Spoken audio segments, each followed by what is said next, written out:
and not a diet or not an exercise program. Okay. So it takes combining both together. 80% of the weight we gain or lose is from what we eat. 20% comes from exercise.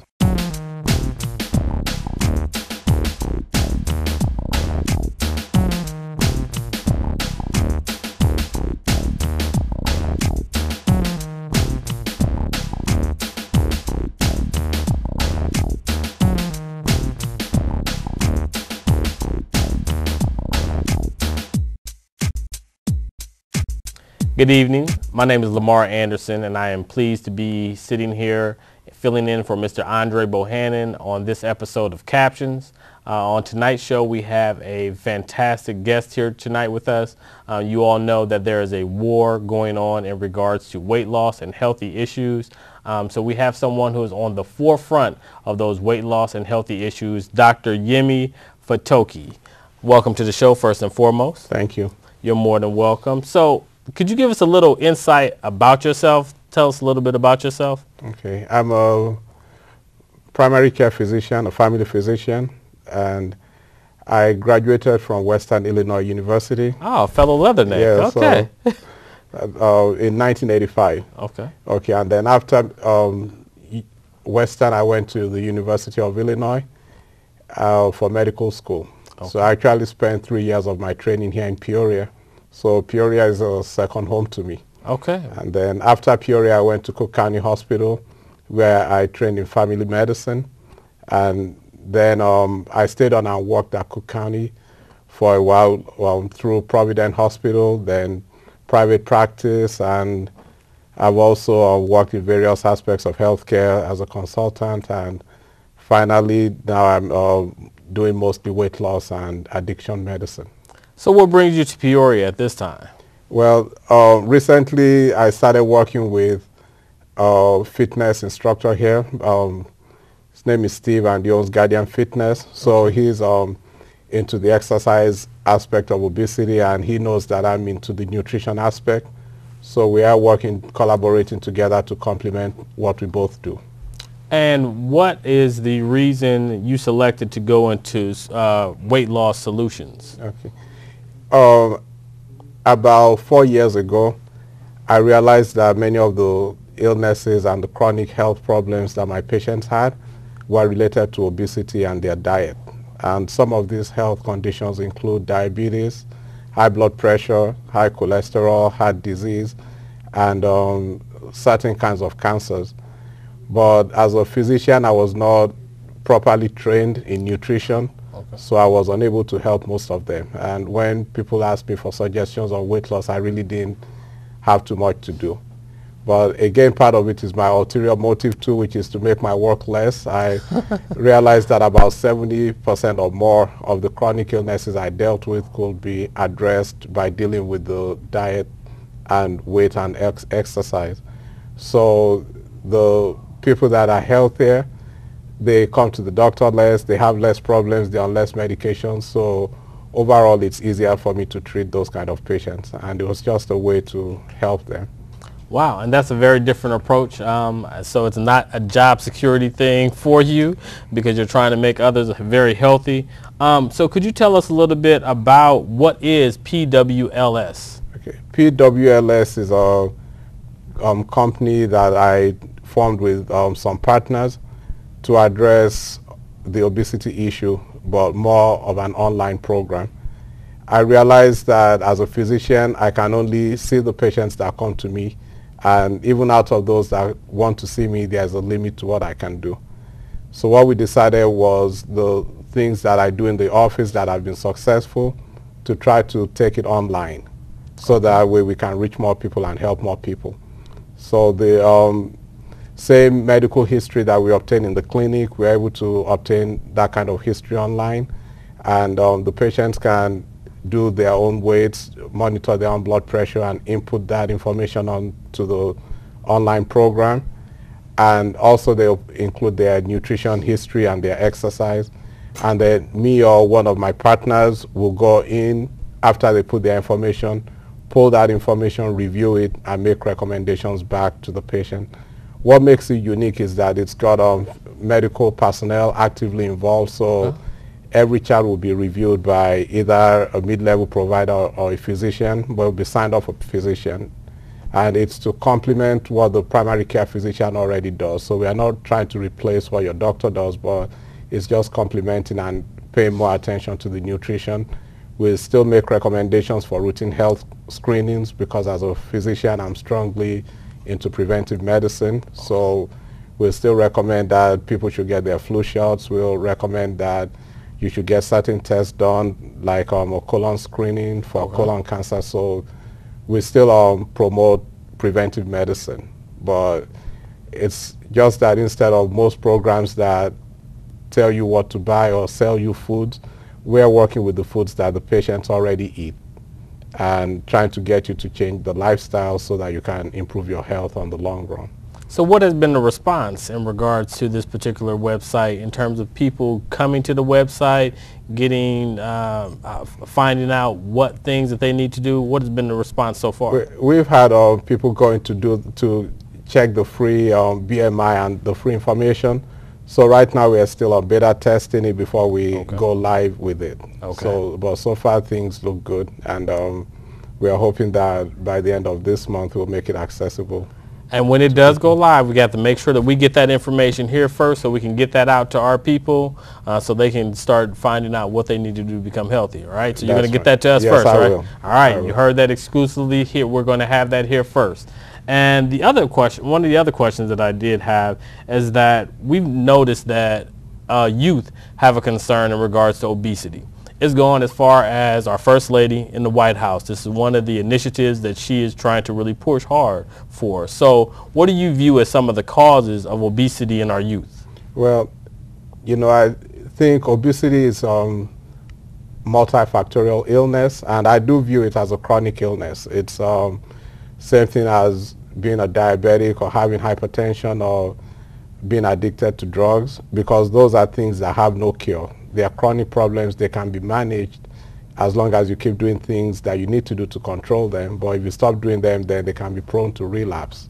Okay, so that's why I consider it a chronic illness. Part of it is genetics when it comes to obesity, and another part of it, which I think is a big part, has to do with the environment and with the home situation. Okay. The genetic part is that the number of fat cells that we inherit, that's genetic. You know, some people inherit more fat cells than others, which is why some people can eat anything and not gain weight. I've seen that before. Right. Yeah. And there are some of us, you eat the wrong food, you gain weight. Yes. You know, so there's a genetic component to it.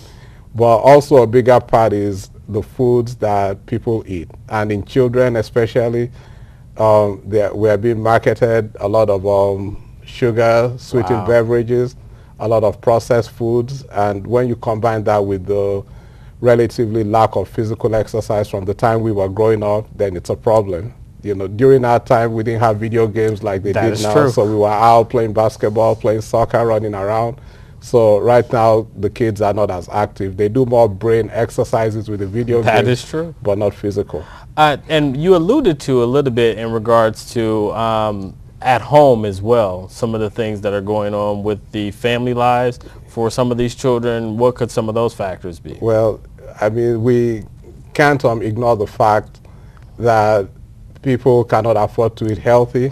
And then also, if you notice, in a lot of the poorer neighborhoods, that's where you have the little grocery stores that sell a lot of candy and a lot of unhealthy snacks to the kids, so you have to factor that in.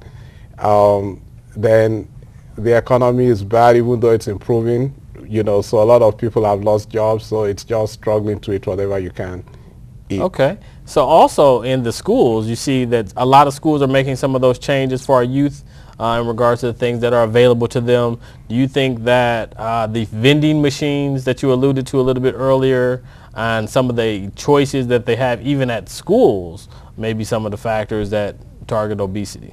Well, I'm not sure that. I think they promote obesity, if you'll ask me, because many of those snacks are not healthy, even though they are being promoted as healthy. And that's a big problem for the kids. Many of us eat the same way we watched our parents eat.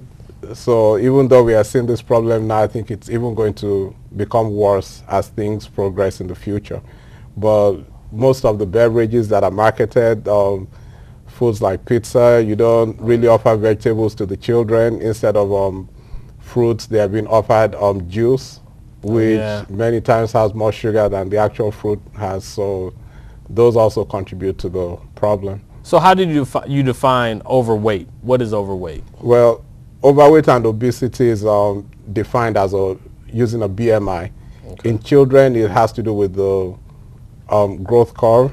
So if the child's weight is more than a certain percentage, for example, if it's more than 95th percentile for other kids in the age group, that's a danger sign. But 90% above? 90, yeah, if the child's weight is more than 95% Gotcha. above those of kids who are the same age. So, but we don't generally label children as being obese. Okay. So that definition does not, we don't use it in children because of the stigma and, try not to label them from an early age. But when it comes to adults, overweight is considered as a BMI between greater than 25. So okay. If it's between 25 up to 29, 27 to 29 is overweight. Over 30 is considered obese. But the BMI is also deceiving. It's a calculation based on your height and your weight. People that are really muscular could have a high BMI. Okay. Okay, like when someone like Arnold Schwarzenegger was very active. Yes. Okay, I'm sure his BMI was over 40 or close to 40. Okay. But he had very little body fat. Okay, so in those kind of cases, the BMI is not very accurate. So people that are in very good shape, even though their BMI might be high, it's not very helpful because they do not have that much body fat. And what I know in a lot of communities, a lot of people are always wondering, is there a difference between the BMI charts that you go to and see at the doctor's office stating what your preferred body weight should be is a little bit different? They said sometimes you're supposed to subtract or add a number based on your particular body style. Is this true, not true? Well, in a way it is, but that's when you factor in the patient's body fat. But okay. There are scales that can measure the body fat, so you get a more accurate reading from that. But yeah, in a way it's true. You do have to factor the person's build into it. Okay. In regards to overweight, a lot of adults are definitely prone to being overweight and at risk, and they have a lot of health risk issues. What are some of those issues that adults face in regards to being overweight? Okay. Many of the common things that we see in primary care, like diabetes, heart disease, high cholesterol, and there are certain kinds of cancers. For example, a woman who is more than 40% overweight has more risk for breast cancer than someone who is not overweight. Okay. Colon cancer risk goes up, prostate cancer risk goes up for men, cervical cancer risk goes up for women also, and also the risk of dying early also goes up based on the person's weight. Okay. Is age factored into that, or just weight itself? It's based on the weight and the other comorbid factors. Okay.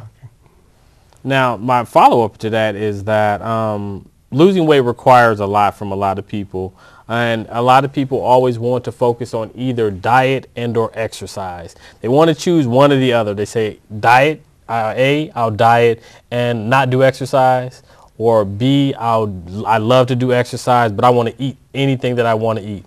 Is that true, or is it a combination of both? What should we be doing?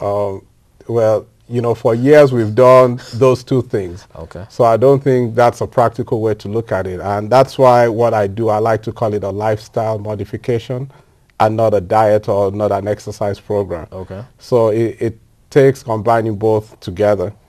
80% of the weight we gain or lose is from what we eat. 20% comes from exercise. And you have to look at it this way. You might have maybe a milkshake that's about 500 calories. For you or you or I to burn off 500 calories, it's going to take us an hour and a half of playing basketball.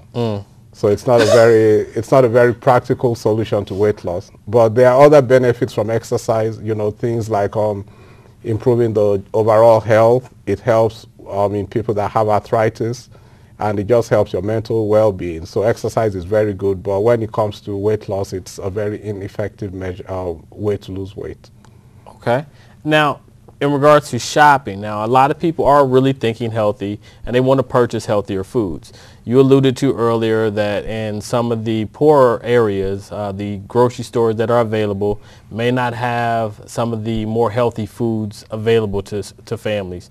But what are we supposed to be looking for when we're selecting those healthy foods in the grocery stores? Well, my approach to it and my philosophy to food is that the more natural, the better off we are.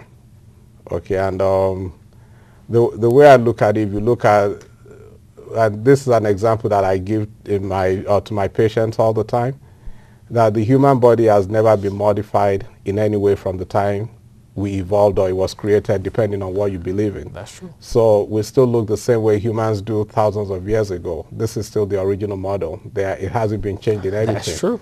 And the foods that the body was designed to use for food, I believe those were created at the same time the body was created. So things like the different plants, the different animals, seafood, fruits to a certain extent, but I'll qualify that for you later. Okay. So I don't think any of those are the problem. So the more of those things that we choose, the better off we are.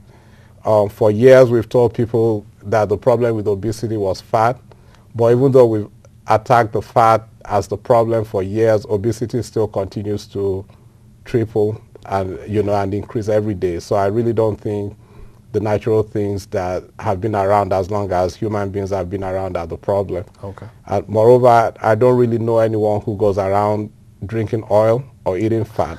Fat just doesn't taste good unless you put plenty of sugar or salt in it. That's true. Okay, so that's one thing, is to try and choose the most natural food that you can find. Okay. For example, whole wheat pasta is healthier than the white, more refined pasta. Okay. Okay, whole wheat bread, even though there are some additives in there, I'll qualify that again. It's it's healthier than white bread. Okay. Okay, so it's all about making better choices.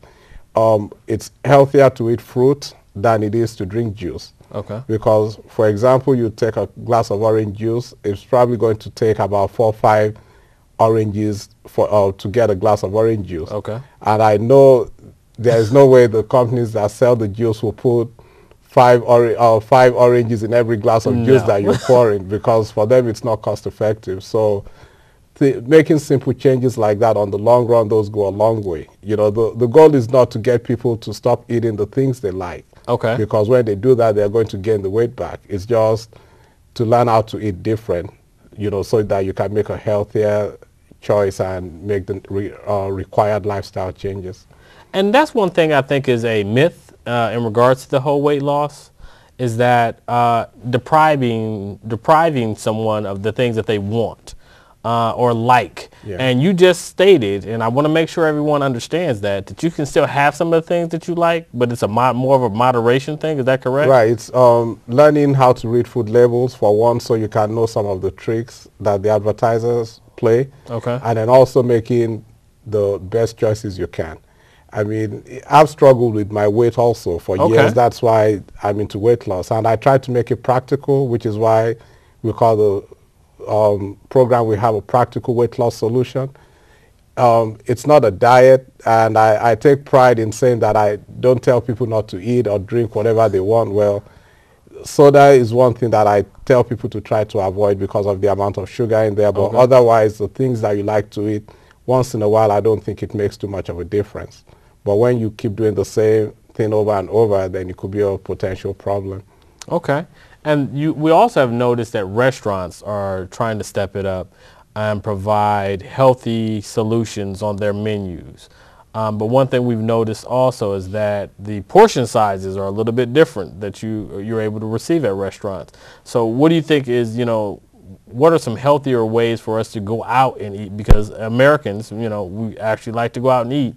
What are some healthier ways for us to go out and eat the things that we like and still have weight loss? Well, the first thing I think is to recognize what's been advertised. Okay. And it's going to take a lot of unlearning things that we've been programmed to do for years.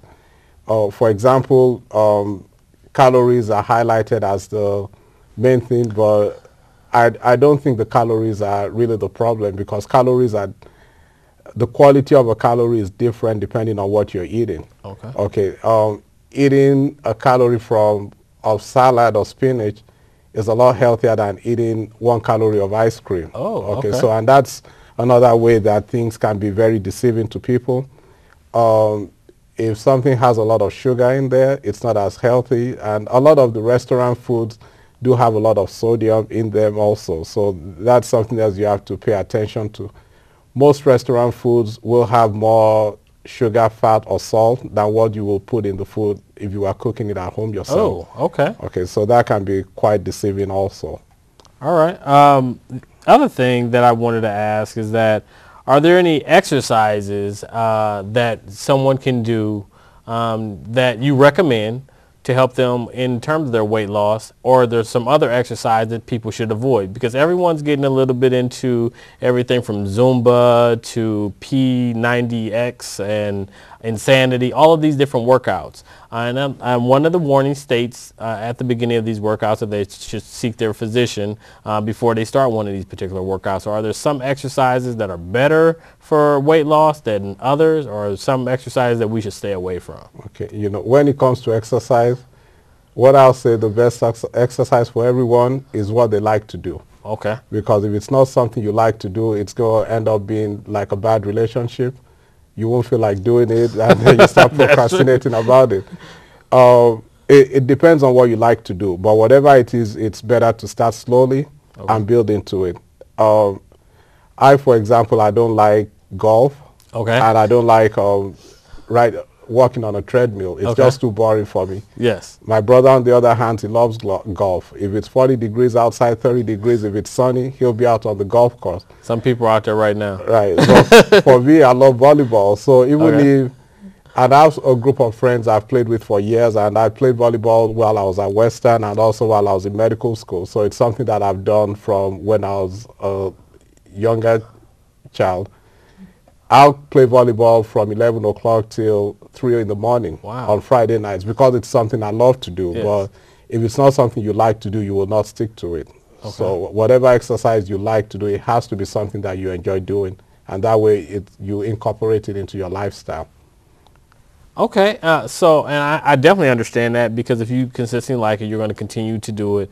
And a lot of those New Year's resolutions are probably gone that people made anyway. My follow-up question is, can you explain any methods that could help in regards to diabetes? Diabetes is one of those things that plague African-American communities across the world. So what are some exercises or some things that you can explain that would help those who are suffering from diabetes? Actually, if I could go back, because we talked about the kids. Yes. So diabetes goes a longer way than what's manifested when you see it in people that are grown. Okay, there are 2 kinds of diabetes. There is the type 1, which is the insulin-dependent diabetes, and then there is type 2, which is more common. So that's the one that I'm going to assume that we're alluding to. Okay. It used to be called adult onset, but now you're seeing it more in children because of the diet. I remember before I got into weight loss, I had mothers that would bring their children to me in the clinic and tell me that my child has this dark spot around the neck. It looks like dirt, and I keep scrubbing it, and I can't get it out. I mean, I had no idea what it was at the time, but it's a sign of insulin resistance, and it's a sign that the child may end up developing diabetes down the line. Oh, okay, wow. So when you see that, that's a sign. And now on the school physical form, we do screen for that now.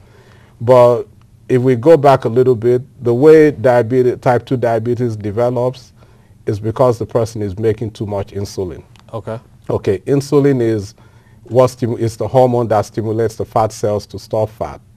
So basically, if you are eating a lot of carbohydrates, you're making an excessive amount of insulin. What happens next is that your body starts fighting all that excess insulin, trying to protect itself, and the person starts to develop insulin resistance. And one of the first signs is the dark circle around the neck. It's more prominent in dark-skinned people. So you'll notice early warning system. That's an early warning sign of insulin resistance. But the person keeps eating the same way. They are not changing the way they're eating. The insulin is making them store more fat. They're getting more resistant. eventually they are so resistant to the insulin that their sugar is not very well controlled. Okay. So that's when the doctors start telling the person that, well, your sugar is going up, you need to lose weight, you need to change what you're eating. But then most doctors are not equipped to tell people what to do to lose weight. So the person cuts down the calories, but they are still making the same food choices. And the weight keeps going up, then the sugar keeps getting out of control. The next step is that you put the person on some pills, which will help control the sugar.